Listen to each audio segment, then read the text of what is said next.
하나님께서 다윗아, 내가 사울을 너에게 보내는 것은 네 안에 있는 사울을 제거하기 위해서 너희 밖에 사울을 내가 보내는 것이다. 나는 너를 정말 쓰고 싶은데 네 속에 사울적 요소가 아직 남아있다. 이것이 제거되고 정말로 다윗이 다윗 될 때 내가 너를 쓸 것이다. 그래서 내가 네 안에 있는 사울을 제거하기 위해서 너희 바깥에 있는 사울을 끝없이 보내는 것이다. 언제 너의 삶에서 사울이 사라지겠느냐? 네 속에 사울이 사라지면 내 밖의 사울도 임무 끝날 것이다. 그래서 바깥으로 자꾸만 하지 않고 끝없이 나를 깨트리고 끝없이 내 안에 있는 주께서 쓰시기에 불편한 요소들을 더 깨지게 하는 훌륭한 선생인 줄 알고 자기를 깨트리는 시간들을 가져가는 게 시편 안에서 배운 지혜입니다. 안녕하세요. 롬파리팔입니다. 너무나도 귀한 홍성건 목사님 모시고 은혜 나누려고 이렇게 모였습니다. 제가 우리 교계에 있으면서 큰 어른으로 참 스승으로 모시는 분이 몇 분 계시는데요. 바로 우리 홍성건 목사님이십니다. 목사님 안녕하세요. 네, 반갑습니다. 사랑합니다. 이번에 또 이제 우리 목사님을 모시게 된 이유 중에 하나가 김미진 간사님, 우리 지금 현재는 대표님이죠. 랑 함께 왕의 지혜라는 365일 말씀 묵상집을 또 새로운 너무나도 귀한 책을 내게 되었습니다.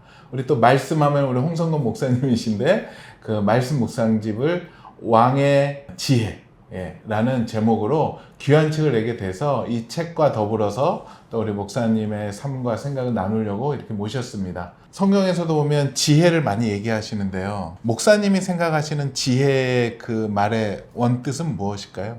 제가 늘 가르치면서 양육하는 것이 너의 생각이 중요하지 않고 하나님의 생각이 중요하다. 그래서 늘 말씀에서 뭐라고 말했냐. 그래서 지혜 그러면은 야고보서 3장에서 두 종류의 지혜가 있다고 말하잖아요.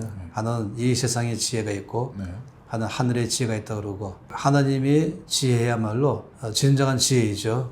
그 지혜라고 말할 때는 지식과는 아주 구별돼 가지고 지식은 어떤 거에 대해서 갖고 있는 하나의 이해들을 말한다면 지혜는 이걸 가지고 이 땅 안에서 올바르게 살아내서 영향을 줄 수 있는 삶을 살아가는 그 힘, 삶을 살아가는 힘, 이 상황에서 가장 알맞게 말하거나 결정하거나 행동하거나 할 때에 가장 알맞게 주님의 영광이 드러날 만한 그런 삶으로 살아가는 그 힘을 성경에서 지혜라고 말하죠. 저희가 그 지혜를 사모해야 될 이유가 무엇이 있을까요? 잠언 말씀 안에서는 한마디로 성공적인 삶을 살아갈 수 있는 그 비결은 지혜에 있다라고 말씀을 하지 않습니까? 이 잠언이 갖고 있는 독특한 점은 이 세상을 우리가 어떻게 올바르게 살아가고 동시에 모든 사람과의 좋은 관계도 가질 수 있으면서 내가 하는 일 속에서 성공하고 결과를 만들어내고 그러면서 정말로 빛나게 그리고 세상에 영향을 주는 삶을 살아가는 비결이 몽땅 담긴 책이 잠언 아니겠습니까? 거기에 항상 말하는 키가 지혜가 열쇠다라고 말씀하지 않습니까? 그러니 이 지혜를 얻는 게 얼마나 중요한지 이게 잠언에 꽉 차 있어요. 그 말씀이.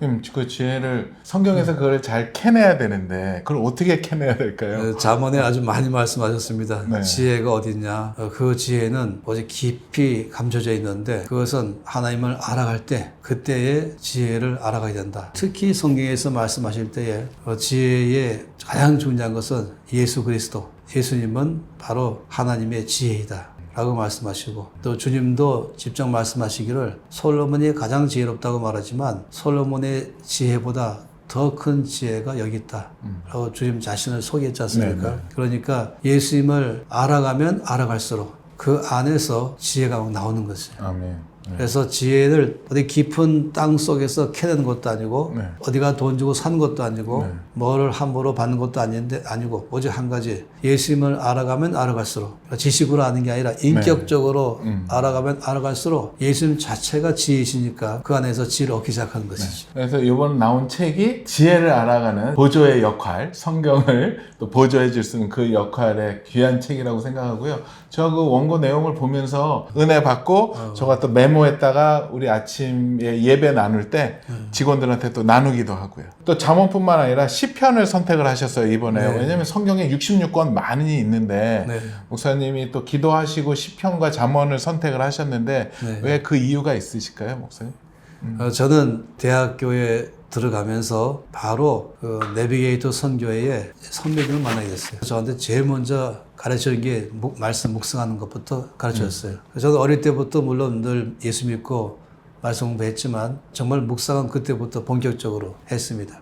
그러면서 그 이후로 평생을 날마다 말씀을 묵상하고 되고 창세기 말씀부터 계시록까지 매일마다 쭉 하면서 가정 예배를 드릴 때에 이 아이들이 어린 아이들과 함께 예배 드리면서 이 아이들에게 어떻게 영적으로 자라나게 할 것인가, 이 가정 예배는 어떻게 드리면 좋을까 하다가 시편과 잠언을 늘 택해서 시편을 한 편을 읽고 돌아가면서 또 제가 잠깐 설명해주고 또 잠언은 얼마나 쉽습니까? 네. 잠언 31장이니까 그날에 대한 잠언을 펴서 돌아가면서 3살, 5살, 7살 때부터 다 읽어라. 돌아오면 읽고 이 아빠 겸 선생인 제가 이 중에 한 구절을 택해서 네. 이 의미는 이것이다.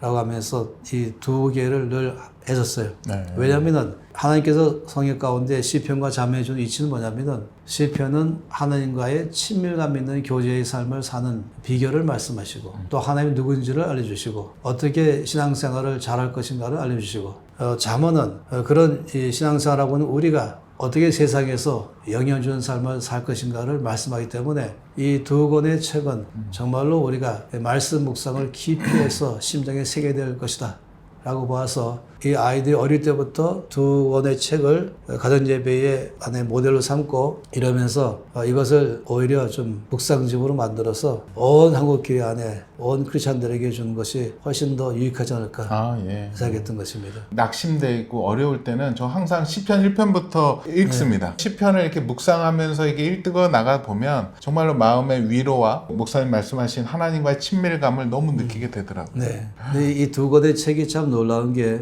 시편은 한 편이 통으로 되어 있어요. 어느 구절을 빼도 전체 한 편 안에 연결되어 있는 구절이에요. 그래서 한 구절을 이해하려면 시편 한 편 전체를 이해하면서 봐야 되는 것이고 이 잠언은 또 독특해요. 잠언은 마치 보석함에 각종 보석이 꽉 차 있는 것 같아서 하나하나만 꺼내면 충분한 거예요. 근데 또 재밌는 사실은 시편은 신약에서 가장 많이 인용된 게 또 시편이거든요. 시편을 보다 보면은 단순히 하나님 관계만이 아니라 또 예배를 드리는 법, 기도하는 법, 환난 속에서 올바르게 대하는 법 또 말하지만 동시에 이 시편은 온 성경 전체를 다 요약했다고 말할 수 있겠어요. 동시에 또 놀랍게도 복음의 진수를 우리 시편 안에서 발견합니다. 신약에 나오는 복음서 전체를 집약해 놓은 것이 마치 시편처럼 보이는 거죠. 그러면 목사님 묵상의 구체적인 팁을 좀 말씀해 주셨으면 좋겠는데 만약에 예문이 여호와는 나의 목자시니 내가 부족함이 없으리로다 이 문장을 이제 제가 읽고 묵상을 합니다. 네.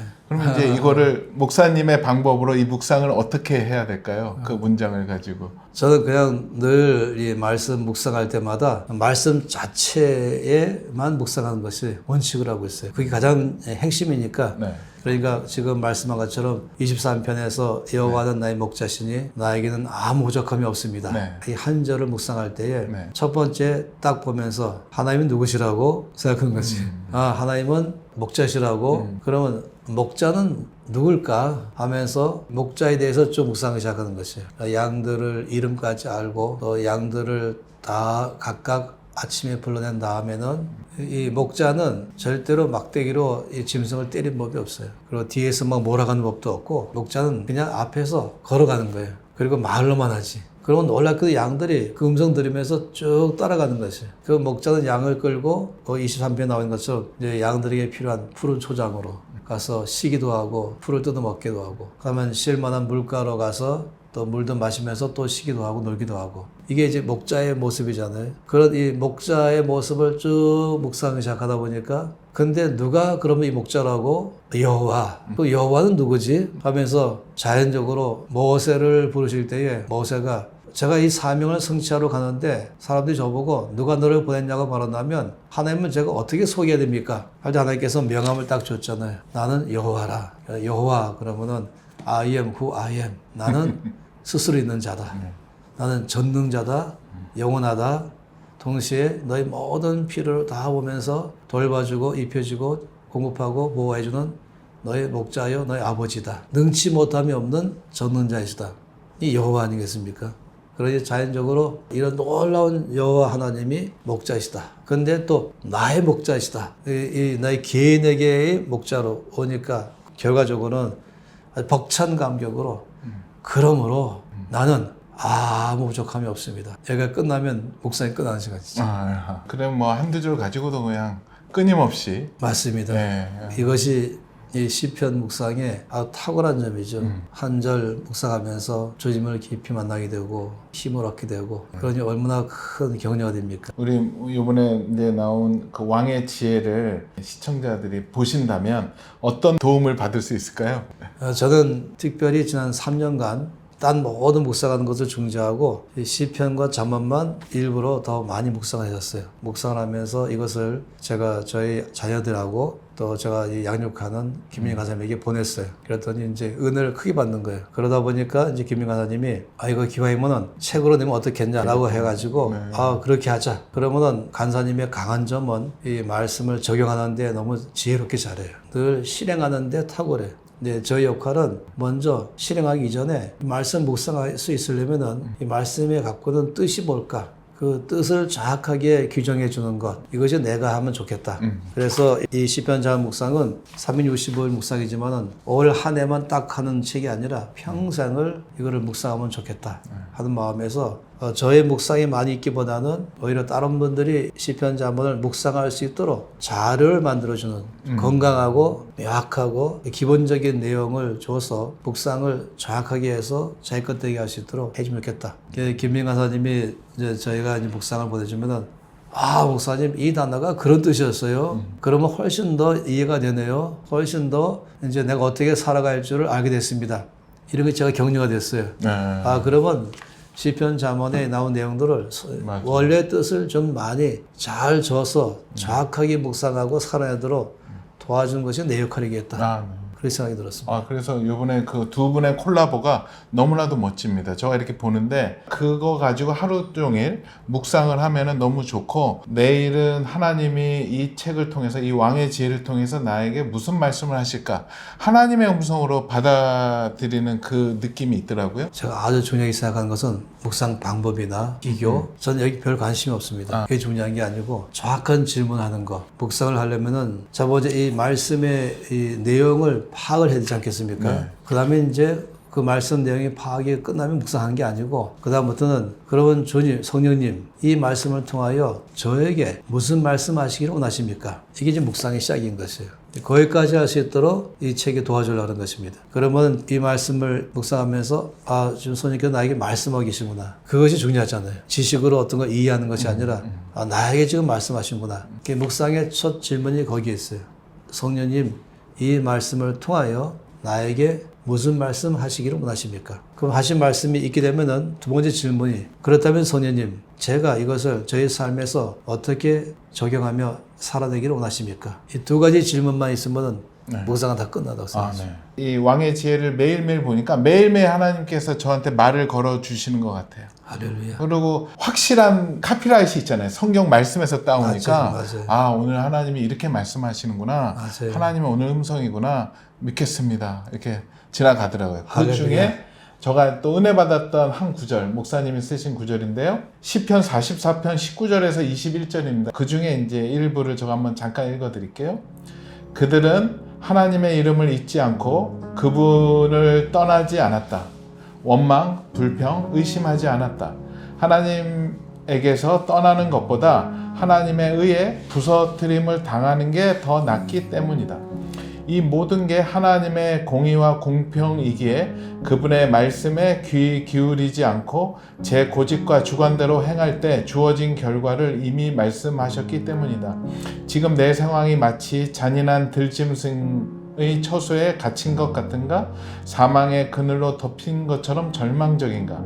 이때가 바로 자기를 돌아보고 마음을 깨트리며 주의 구원을 부르짖을 때다. 주의 긍휼과 사랑을 의지하여 주를 붙들 때다. 그러면 다시금 주께서 주의 손으로 나를 구원하여 이끄실 것이다. 아멘. 아멘. 저도 은혜가 됩니다. 저가 이제 막 공격받고 막 힘들 때 있잖아요. 제가 그 상황 때 이걸 딱 읽었는데 저는 이제 교정 보려고 봤지만 오늘 이거를 통해서 저한테 말씀하시는구나. 예, 저 은혜 많이 받았습니다. 맞아요. 상황에 대해서 처할 때에 자꾸만 사로 원망하거나 환경 안에 휩쓸려가거나 자기를 아주 낙심하거나 이러게 되면은 해결책에서 멀어져 가는 일이 발생하는데 이 놀랍게도 시편 안에서는 우리에게 직통으로 바로 이 근본으로 갈 수 있도록 이끌어 가시니까 얼마나 감사합니까? 네. 저는 여기 또 문장 중에 하나님에게서 떠나는 것보다 하나님에 의해 부서뜨림을 당하는 게 더 낫기 때문이다. 예, 저는 묵상이 잘 되더래요. 그래, 맞아도 하나님께 맞는 게 낫다. 그게 원래 하나님의 뜻이죠. 네. 그거를 통해서 깨닫게 하시고. 그 사람들은 저 사람이 문제야. 저 사람 때문에 내가 힘들어. 이런데 주님은 아니 내가 지금 이 상황을 통해서 너를 힘들게 하는 것이 아니라 너를 깨트려서 너를 놀랍게 쓰고 싶은 것이야. 라고 말씀하시니까 이거를 알아듣는 것이 은혜가 아니겠습니까? 예, 맞습니다. 제가 뒤에 질문하려고 그랬는데 제일 참 저도 힘든 게 뭐냐면 사람한테 상처받는 게 많이 힘들더라고요. 믿었던 사람들, 또 신뢰했던 사람들한테 그런 상처를 받았을 때 어떻게 이것을 풀어나가야 될까요? 시편이 150편인데 하나님의 다윗에게 엄청 큰 은혜와 특권을 주신 것이 그중에 선생님께서 다윗에게 시편을 100편을 쓰게 하셨어요. 굉장한 거죠. 네. 그런데 시편 100편을 읽다 보면은 그 표제가 많이 있는데 뭐 압살롬에게 쫓겨가다가 지은 시. 이건 보통 문제가 아니거든. 멀리 있는 사람도 아니고 자기 자식인 거예요. 근데 거기에 쫓겨가고 있었다. 이거는 가장 어려운 관계의 상처이죠. 그런데 이럴 때에 다윗이 어떻게 올바르게 반응했는가? 이거를 이제 묵상하게 되니까 거기서부터 주님께서 배워라. 이렇게 살아가는 것이다. 또 다윗이 자기 가장 친한 친구 깊은 얘기 나누고 하나님 나라 일을 논하고 목숨처럼 서로 주고받고 아끼던 친구가 배반했을 때 이때 갖고는 다윗의 마음이 얼마나 힘들겠어요. 그럴 때 이 다윗이 하나님 앞에 올바르게 반응하는 것이 이것이다라고 선생님께서 알려줘서 쓴 시편이다 보니까 이럴 때는 멀리 도망가는 것보다는 주님 앞에 가서 아예 매맞으면서 돌아가는 게 낫죠. 제가 강의하는 것 중에서 이런 게 있어요. 하나님께서 어느 날 사울 왕에게 평생 쫓겨다니면서 유대 광야에 살았지 않습니까? 근데 하나님께서 어느 날 다윗 보고 다윗아 내가 왜 사울을 빨리 왕의 자리에서 떠나지 않게 하고 병도 안 들게 하고 여전히 왕의 자리에 두고 있는지 아느냐? 그러면서 왜 끝없이 너를 괴롭히게 하고 있는지 아느냐? 이런 질문을 했다라고 제가 상상을 여러 번 해봤어요. 그러면 다윗이 주님 말씀 참 잘하셨습니다. 저 평소에 좀 궁금한 것입니다. 왜 주님 저를 왕으로 저는 원하지 않는데 삼아 놓으시고 이렇게 10년 이상이나 사울 왕에게 쫓겨다니만 합니까? 이유가 뭡니까? 이렇게 물어보는 것이죠. 하나님께서 다윗아 내가 사울을 너에게 보내는 것은 네 안에 있는 사울을 제거하기 위해서 너희 밖에 사울을 내가 보내는 것이다. 많은 사람들은 나는 잘 살고 있어. 저 사울이 나를 괴롭게 하고 있어. 라고 하면서 계속적으로 내가 원하는 삶을 살지 않고 있다. 나는 너를 정말 쓰고 싶은데 네 속에 사울적 요소가 아직 남아있다. 이것이 제거되고 정말로 다윗이 다윗 될 때 내가 너를 쓸 것이다. 그래서 내가 네 안에 있는 사울을 제거하기 위해서 너희 바깥에 있는 사울을 끝없이 보내는 것이다. 언제 너의 삶에서 사울이 사라지겠느냐? 네 속에 사울이 사라지면 내 밖의 사울도 임무 끝날 것이다. 이것은 저에게 통찰력을 주게 만들었어요. 그래서 바깥으로 자꾸만 하지 않고 끝없이 나를 깨트리고 끝없이 내 안에 있는 주께서 쓰시기에 불편한 요소들을 더 깨지게 하는 훌륭한 선생인 줄 알고 자기를 깨트리는 시간들을 가져가는 게 시편 안에서 배운 지혜입니다. 제가 반론을 할 수 있는 게 없는데 목사님도 힘드시지만 말씀이 그렇게 말씀하시기에 그 말씀을 따라가신 거죠. 맞아요. 성경을 또 시편을 묵상을 하다 보면 제일 많이 나오는 단어 중에 하나가 광야가 많이 나오잖아요. 지금도 광야를 걷고 있는 사람들이 있다면 목사님이 좋은 말씀 한번 해주시죠. 한마디로 말하면 우리 모든 사람들이 다 광야를 통과하고 있죠. 성경 안에 보면은 광야를 통과하지 않고 주께 쓰신 사람이 한 명도 없다는 것이 일단은 큰 은혜가 돼요. 모세도 광야를 통과한 다음에 주께서 사용하셨고 바울도 아라비아 광야를 통과한 다음에 사용하셨고 요셉도 광야를 통과한 다음에 사용하셨고 그리고 가장 대표적으로는 다윗도 처음부터 왕으로 택하였지만 그때가 보통 한 16세 플러스 마이너스. 내 첫 번째 왕 될 때가 30살이거든요. 그 사이가 광야 생활이었잖아요. 시편에 끝없이 다윗이 광야에 있을 때 지은 시 이게 수없이 나오는 거죠. 하나님께서는 이 광야를 통과하게 하시는데 일단 제가 크게 격려받은 것은 말씀보다 보니까 광야는 죄 지은 사람이 가는 곳이 아니다. 뭐 내가 잘못하고 죄를 짓고 실수해서 마치 형벌 받는 것처럼 가는 것이 아니라 광야는 하나님을 만나는 곳이다. 광야는 하나님을 알아가는 곳이다. 광야는 하나님과 깊은 교제하는 곳이다. 그래서 이 중세에서는 이 광야 신학이라고 있어요. 그래서 이 사막의 영성이란 말이 그래 나온 것이죠. 네, 그렇죠. 중세 때 아시는 것처럼 많은 수도원들은 이 사막 한가운데 있어요. 그래서 거기서 이제 경험하기 위해서. 그러니 이 광야는 제가 크게 은혜 받은 건 예수님도 광야에 들어가셨다. 복음서에서는 성령께 몰려서 갇혔다. 성령의 강한 이끌림을 가졌다. 그래서 이 광야는 긍정적으로 봐야지 부정적으로 보는 순간부터 힘들어 이러면 이제 더 힘들어지거든요. 근데 하나님을 만나는 곳이고 하나님이 인도하시면 한가운데 있는 것이구나 하니까 그때부터 이 광야를 이제 일단 견딜 수 있는 힘도 생기고 그다음에 광야 안에서 이제 영성이 그 안에서 형성되기 시작하죠.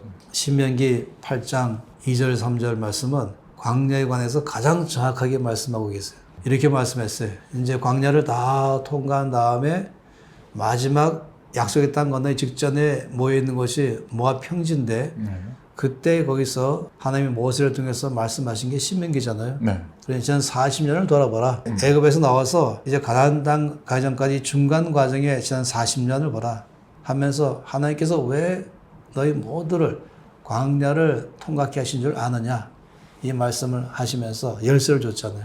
거기서 첫째는 하나님이 너희들의 마음을 알고 싶다. 우리의 이 마음, 주님을 향한 헌신, 주께 대한 사랑, 주께 대한 믿음에 대한 현주소는 평안할 때 알 수 있는 게 아니라 광야에 가야만 이게 드러나는 것이에요. 그래서 광야는 이 마음의 현주소를 볼 수 있는 곳이다. 그리고 나서 말씀하기를 광야는 오직 떡으로 사는 것이 아니라 하나님의 입에서 나오는 말씀으로만 사는 줄을 알게 하기 위해서이다. 그래서 그런 때야말로 주님을 전적으로 신뢰하는 법을 배우게 하기 위한 것. 그래서 광야를 통과하게 하셨다. 그러니 견디셔야 됩니다. 그리고 배우셔야 됩니다. 주를 따라 살기를 원할수록 광야는 필수로 주께서 들어가게 하십니다.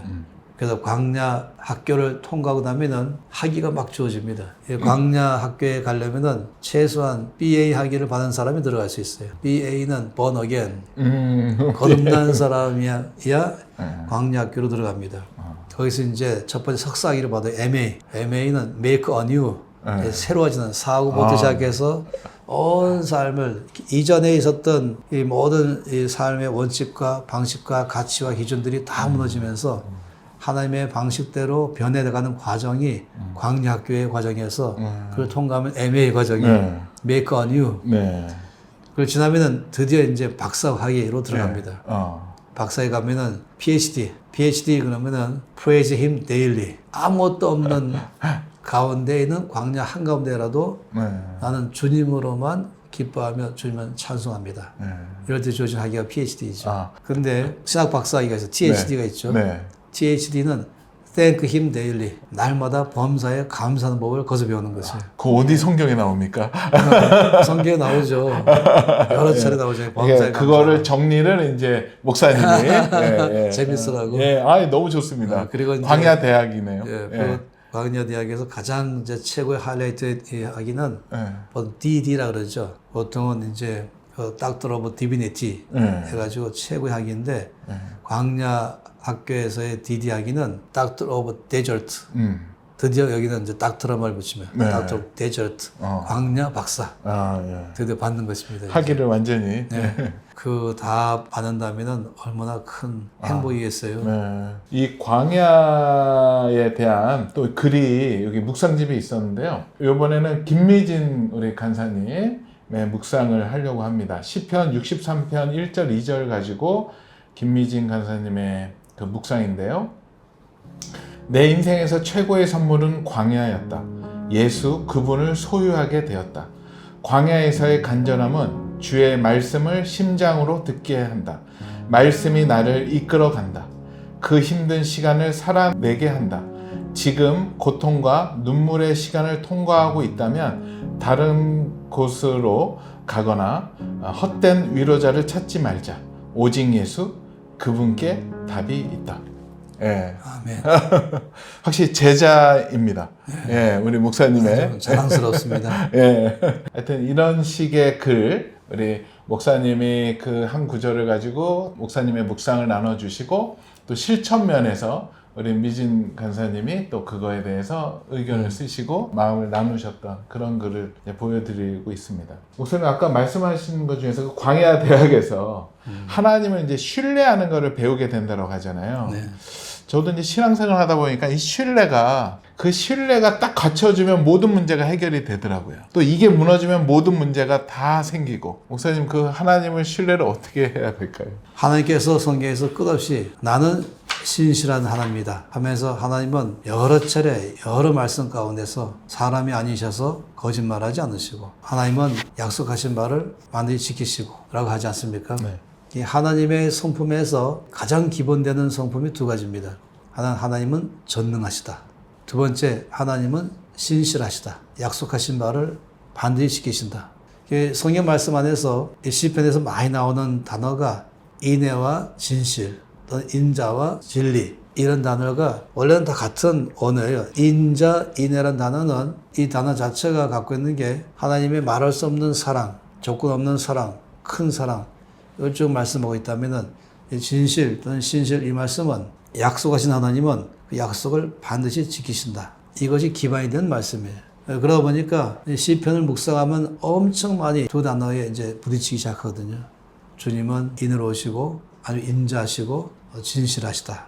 이것 없으면 못 살죠. 꽉 붙들고 로프를 붙잡는 것처럼 주님은 반드시 나를 지키실 것이다. 반드시 나를 이끄실 것이다. 반드시 나를 도우실 것이다. 이것이 우리에게 어마어마한 힘을 주게 하는 것이에요. 그리고 이제 또 하나 가장 큰 고민 중에 하나가 재정 관련. 해서 정말로 질문들이 굉장히 많을 것 같아요. 그런데 이번에 그 NCMN 서울 비전센터 지금 건축 중에 있으시잖아요. 그렇습니다. 저도 얘기 들어봤더니 뭐 거의 무에서 유를 오직 여호와만 바라보고 지금 하는 과정이고 또 우리 그 김미진 간사님이 저번에 한 번에 나오셔서 믿음으로 간다라고 하면서 우리 또 목사님이 밤에 또 그곳에서 혼자 와서 기도하신다는 얘기도 들었고 했었는데 우리 NCMN 서울 비전센터 지금 건축되는 과정 가운데 하나님의 개입하신 거 하나님을 의지하고 거기에 무슨 재정에 대한 철학 모든 문제가 다 들어가 있는 것 같아요. 목사님.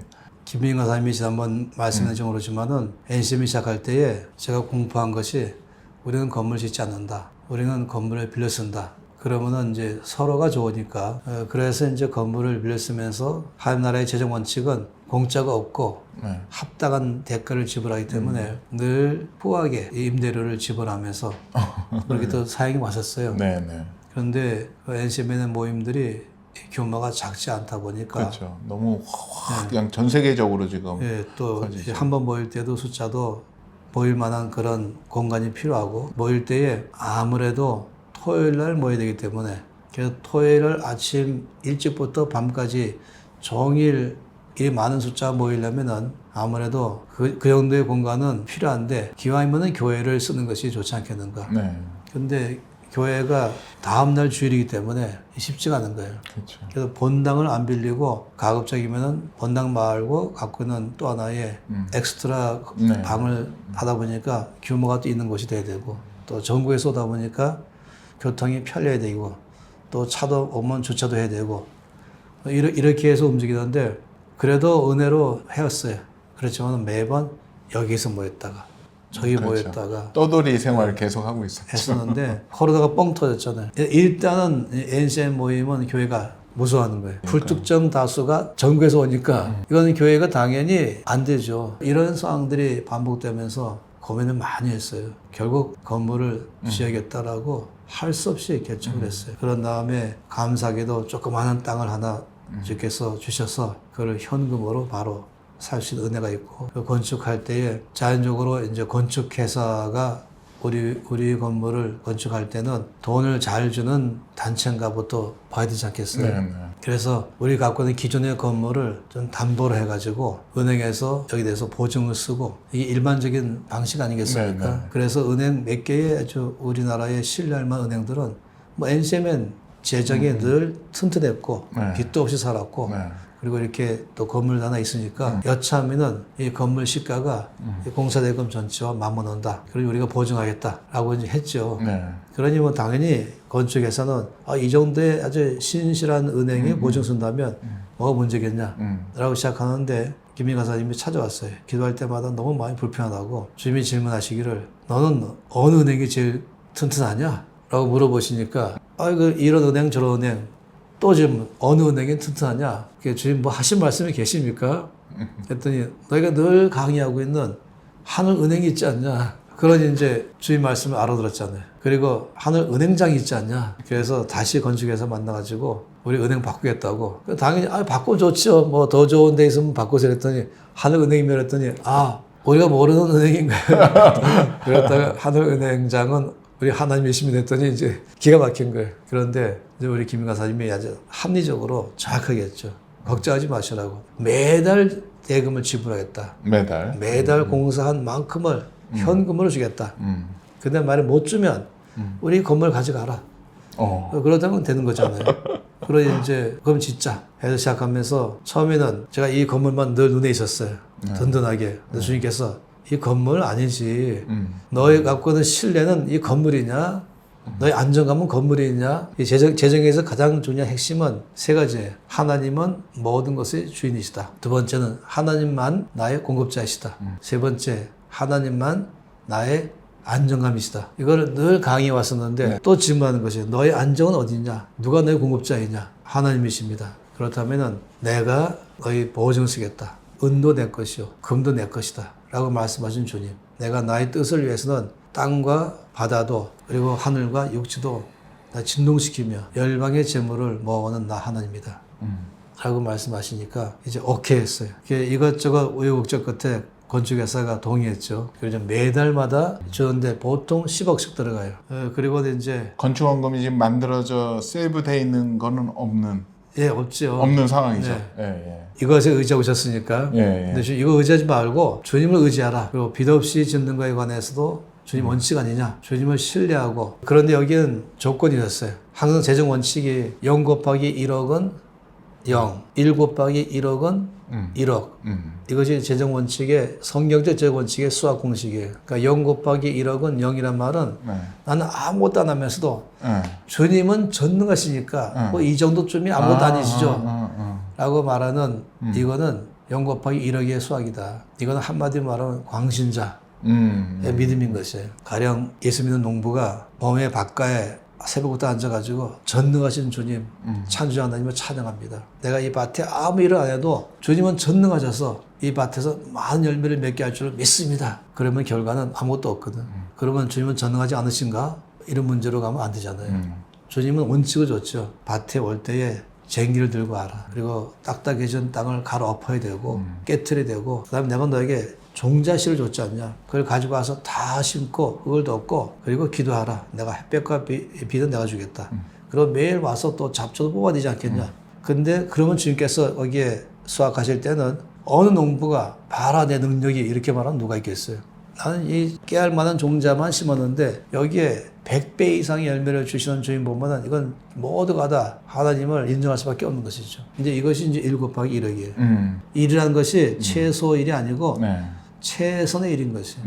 최선의 일이 무엇인가? 먼저 전심으로 기도한다. 두 번째는 나부터 전심으로 내가 할 수 있는 최선을 다해서 먼저 이 건축을 위해서 재정을 헌금한다. 이거부터 본을 보여야 되는 것이죠. 그러니 주님께서 역사하신 것을 확실히 믿고 그다음에 내가 할 일은 전심으로 기도하고 내 안에서 최선을 다해서 또 나부터 헌금하고 이것을 먼저 하면서 우리 같이 이렇게 하자. 이렇게 나서서 지금까지 4, 5, 6, 7, 8, 9, 10, 11, 8개월 동안 매달마다 현찰로 몽땅 다 페이드업 했습니다. 하나님께서 하셨죠.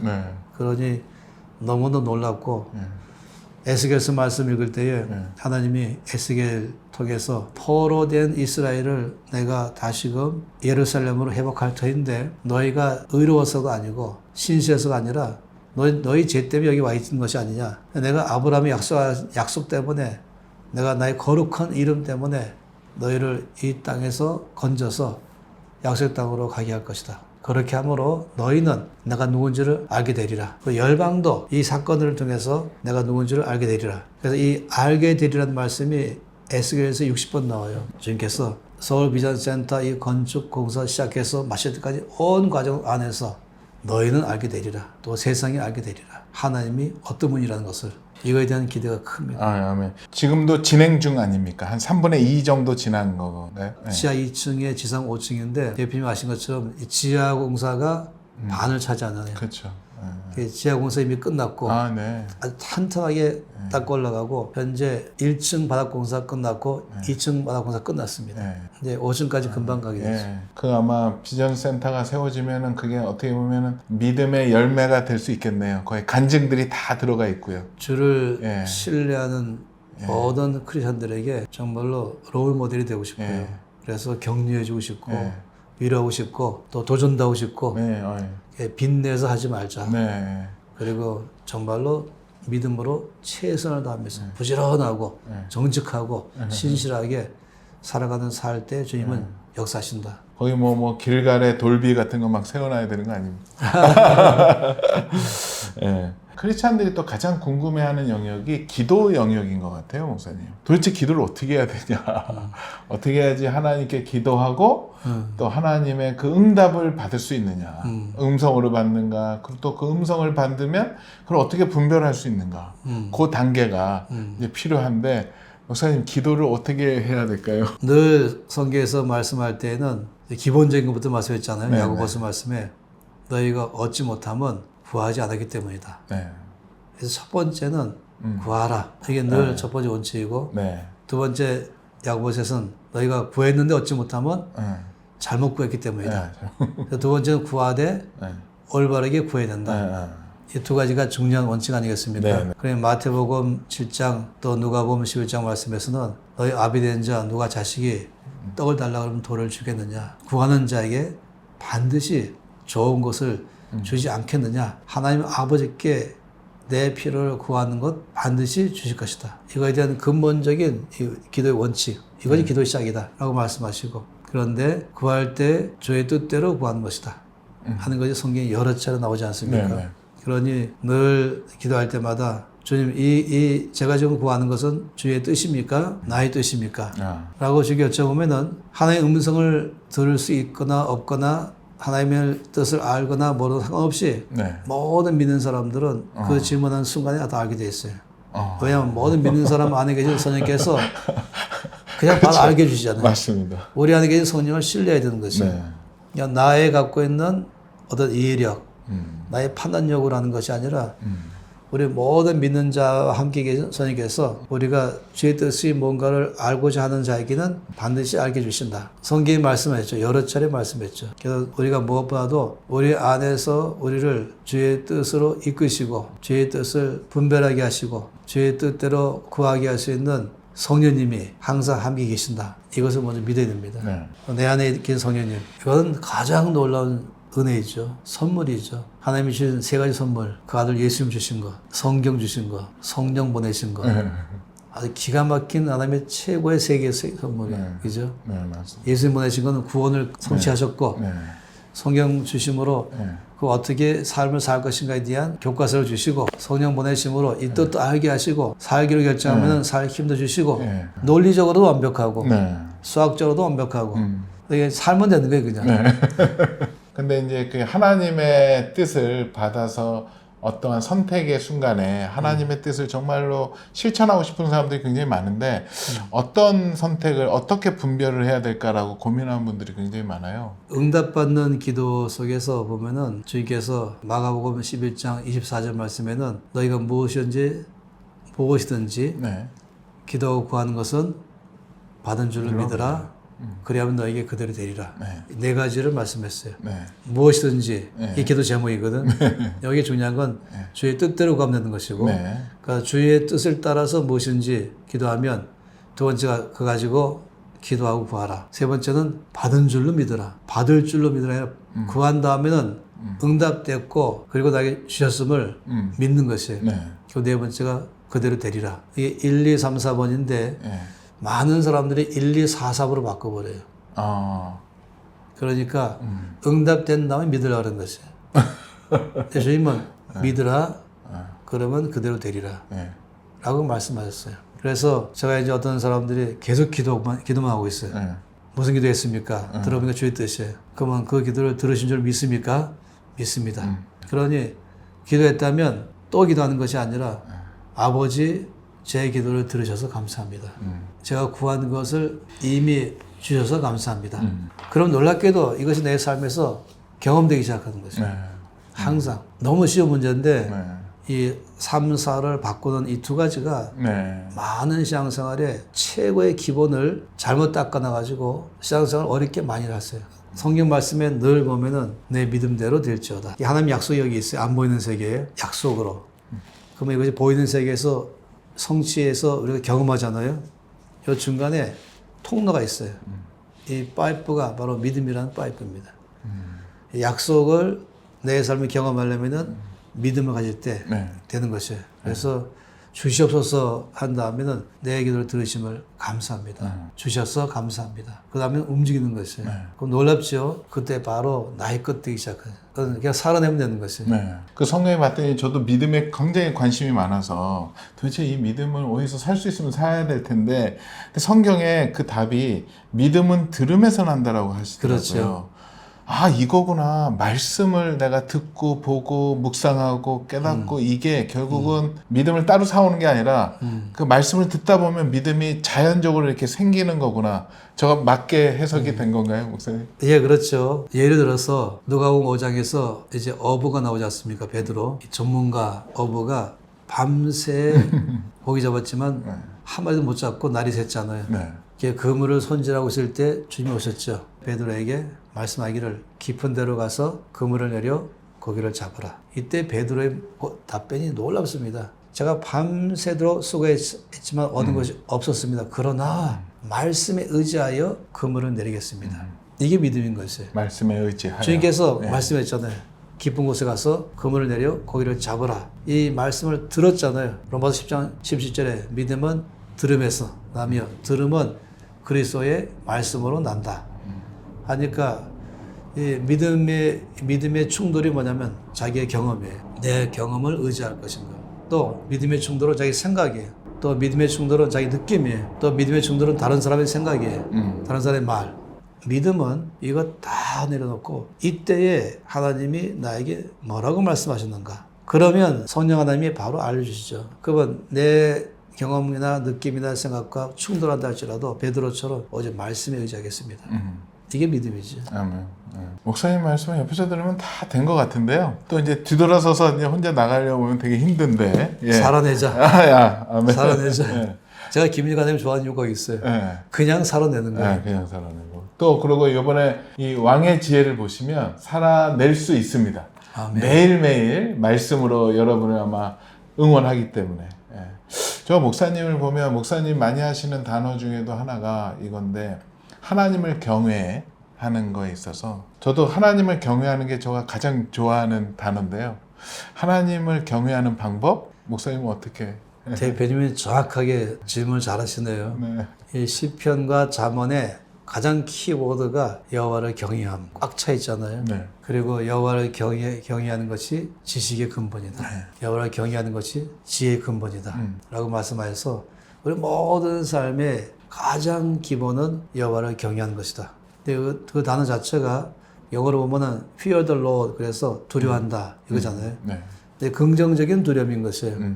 무서움이 아니라. 그렇죠. 하나님을 의식하는 것이죠. 가령 하나님 지금 여기 계신다. 이럴 때 내가 할 말도 조심하고 선택한 행동도 신중하고, 이것 바로 하나님을 의식하기 때문에 하나님에 대한 두려움 때문이죠. 좋은 면에서. 그런데 여호와를 경외함이 없는 사람은 하나님 없는 것처럼 사는 것이에요. 하나님 없어. 내가 결정하면 되고 내 행동이면 최고야. 이런 사람들이 하나님 제일 싫어하세요.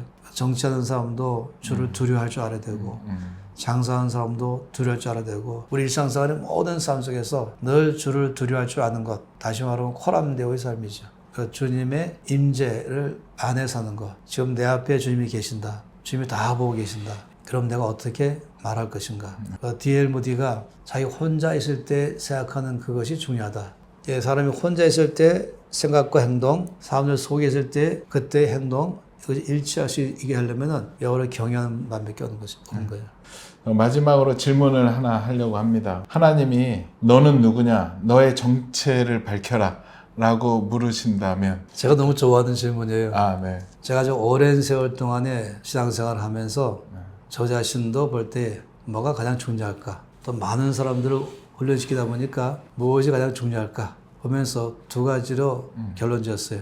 자기 신분과 사명을 아는 것. 내가 누구냐 하는 것. 내가 지금 여기 왜 와 있느냐. 난 앞으로 어디로 가느냐. 이 두 가지. 네. 이것만 명확하면은 흔들리지 않는 것이에요. 자기의 신분이 명확하면은 사람들이 뭐라고 말하는 것에 귀를 안 기울이게 되죠. 많은 사람은 타이틀 가지고 자기의 신분을 말하잖아요. 네. 나는 목사입니다. 그게 자기 신분이에요. 그 자기 의지하고 있는 것이지. 그럼 이제 목사 은퇴하면 어떻게 할 건가? 그럼 사람 갑자기 또 다른 뭔가를 붙잡으려고 전직 목사 뭐 이렇게 하죠. 전직 대표. 아, 대표였습니다. 근데 전직 대표. 그래서 사람들이 가면 갈수록 이제 많은 리스트가 많잖아요. 네. 전직 뭐. 네. 근데 이게 너무나 얼마나 자기의 신분의 불확실성에. 제가 이것도 또 수학으로 말하는데 네. 무한 플러스 1과 무한 플러스 1억과 답은 네. 무한이다. 예, 맞습니다. 무한 마이너스 1과 무한 마이너스 1억은 무한이다. 네. 다시 말하면 무한이라는 절대 숫자이기 때문에 네. 그 옆에 어떤 숫자를 더나 빼도 근본적 가치 변화가 없는 것이에요. 근데 많은 사람들은 변하지 않는 절대 가치를 안 잡고 변화되고 있는 이 상대 가치를 잡고 있는 것이에요. 네. 바로 학력, 경력, 위치, 타이틀, 돈, 외모 다. 근데 이 흔들리지 않는 게 무엇이냐? 이건 예수님 안에서 발견한 거예요. 예수님께서 제자들에게 너희는 나를 누구로 알고 있느냐? 베드로가 이 마태복음 16장 16절에 주는 그리스도시요 살아계신 하나님의 아들이십니다. 이 답변이 신앙 고백의 핵심이잖아요. 예수님을 정확하게 아시는 것. 이건 둘 말하고 있어요. 그리스도는 사명을 말하는 것이에요. 이건 메시아. 주님의 사명이 바로 메시아잖아요. 근데 하나님의 아들, 그 주님의 신분인 것이에요. 예수님의 가장 중요한 것은 선생이나 뭐보다도 하나님의 사랑받는 아들. 이거는 어디 가든지 변하지 않는 거예요. 예수님이 항상 사람들이 뭐라고 말하든 어떤 환경 속에서 살든 평상심을 유지할 수 있었던 것은 하나님의 아들. 이것이 예수님에게 가장 가치 있는 것이었어요. 그래서 제가 누구냐 말한다면 나는 하나님의 사랑받는 아들입니다. 아멘. 이거는 목사보다도 저희 학력보다도 경력보다도 가장 변하지 않는 거예요. 최고의 가치고. 네, 맞아요. 그리고 또 하나는 나는 여기 왜 와 있느냐? 나의 사명은 무엇이냐? 하나님이 나를 보내셔서 나는 왔다. 나는 진화된 것이 아니고 우연히 온 것도 아니고 실수로도 안 왔고 하나님이 나를 지으셔서 그의 뜻을 성취하도록 나를 이 땅에 보내셨다. 모든 사람에게도 똑같은 것인데 이걸 저는 믿는 것이에요. 아멘. 그러니 그럼 나의 사명은 무엇인가? 이걸 다 찾아가야 되잖아요. 일찍 찾을수록 복되지요. 그리고 저는 그 사명을 기도하고 주께서 말씀했어요. 너는 나의 말을 너의 심장에 놓고 나의 교회와 백성들에게 다 전하라. 그들을 약 훈련시켜서 이 땅에 하나님 나라가 확장되었는데 그들을 살게 하게 하라. 이게 사명으로 받았죠. 네, 아멘. 그래 이것이 제 사명이고. 아, 예. 그래서 저는 하나님의 아들이고 하나님 나라 확장을 위해서 말씀을 연구하고 가르치셔서 양육하는 것이 저의 사명입니다. 아멘. 이것이 저의 소개입니다. 아, 완전 정답인데. 땡큐. 예. 오늘 이 목사님의 고백이 우리 모두의 고백이 되었으면 좋겠습니다. 목사님 뭐 안 보내드리고 더 여쭤보고 싶은데 다음에도 또 시간이 있으니까 다음에 제가 질문 아직 못한 게 이만큼 있습니다. 목사님. 다음에 제가 책을 꼭 빨리 귀장통에 내고 싶은 게 있는데 네네. 그게 바로 왕의 지도력. 왕의 지도로. 예. 그때 모셔야죠. 제가 예. 그걸 너무너무 쓰고 싶은데 지금 네. 강의는 엄청 많이 하고 있으면서도 네. 그걸 하면은 그때 인터뷰하죠. 아, 기도하겠습니다. 네. 나온 줄로 벌써 믿습니다. 아멘.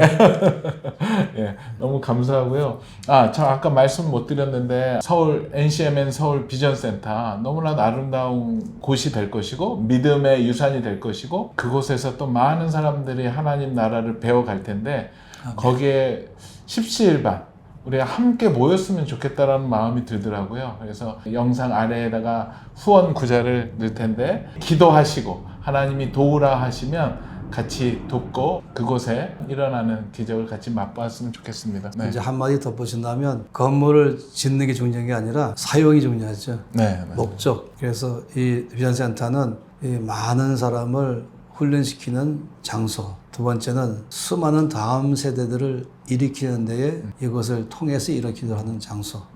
이 땅의 교회들을 어딘지 섬기기 위해서 목회자들을 여기서 불러가지고 모시고 정말 함께 좀 마음을 나누는 그런 시간들을 갖고 싶고 그러면서 이 나라가 주의 나라로 서가게 하고 교회가 부흥하게 하고 남북이 통일되게 하고 그리고 세계를 섬기는 코리아가 되게 하는 데에 이 센터가 100% 쓰임받기를 원합니다. 네, 아멘. 그 귀한 하나님의 처소에 우리가 함께 동참해서 또 같이 기도하고 은혜를 같이 공감했으면 좋겠습니다. 목사님 너무나도 감사하고요. 마지막으로 기도하고 끝냈으면 좋겠는데요. 우리 왕의 지혜를 또 사모하고 보는 분들에게 또 하나님의 지혜를 구하는 분들을 위해서 기도해 주셨으면 고맙겠습니다. 아버지 우리에게 시편을 주시고 잠언을 주셔서 너무나 감사합니다. 하나님의 선물입니다. 주님을 더 가까이 친밀감을 갖게 해주는 이 책 시편 또 이 땅에 살면서 승리하는 삶을 살아가도록 이끄는 이 시편의 책 또 이 땅에 영향을 주며 지혜롭게 하나님의 뜻을 펼치며 살아갈 수 있도록 우리를 인도해 주고 있는 이 잠언의 책 참으로 감사합니다. 이 두 권의 책이 묵상을 통할 때마다 각 사람마다 주께서 견고하게 세워주시고 하나님의 사람으로 주께서 무장시키셔서 영광 받아 주시옵소서. 주 예수 이름으로 기도합니다. 아멘.